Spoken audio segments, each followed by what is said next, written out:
ചെയ്യുന്നത്. തെക്കൻ ജില്ലകളിൽ ഇന്ന് പെയ്തത് ശക്തമായ മഴ. കനത്ത കാറ്റിൽ മരങ്ങൾ കടപുഴകി വീണ് വിവിധയിടങ്ങളിൽ നാശനഷ്ടങ്ങളുണ്ടായി. തിരുവല്ല കുറ്റിപ്പുഴയിൽ ട്രെയിനിന് മുൻപിലേക്ക് മരം വീണ് ട്രെയിൻ ഗതാഗതം തടസ്സപ്പെട്ടു. തിരുവനന്തപുരത്ത് വീടിന് മുകളിലേക്കും ഓടിക്കൊണ്ടിരുന്ന കാറിന് മുകളിലേക്കും മരം വീണ് അപകടങ്ങളുണ്ടായി. ആർക്കും പരിക്കില്ല. മഴയ്ക്കൊപ്പം ആഞ്ഞുവീശിയ ശക്തമായ കാറ്റിലാണ് തെക്കൻ ജില്ലകളിൽ ഇന്ന് നാശനഷ്ടങ്ങൾ റിപ്പോർട്ട് ചെയ്തത്. തിരുവനന്തപുരം കുരിയാത്തിയിൽ മരം കടപുഴകി 2 വീടുകൾ തകർന്നു. അപകട സാധ്യത മുൻനിർത്തി വീട്ടിലുള്ളവർ നേരത്തെ മറ്റിടങ്ങളിലേക്ക് മാറിയിരുന്നതിനാൽ ഒഴിവായത് വൻ ദുരന്തമാണ്.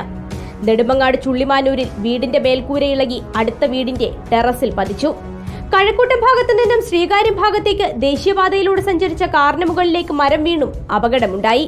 എന്നാൽ കാർ ഡ്രൈവർ പരിക്കുകളില്ലാതെ രക്ഷപ്പെട്ടു. തിരുവല്ല കുറ്റപ്പുഴയിൽ ട്രെയിനിന് മുമ്പിലേക്ക് മരം കടപുഴകി വീണ് 3/4 മണിക്കൂറോളം ട്രെയിൻ ഗതാഗതം തടസ്സപ്പെട്ടു.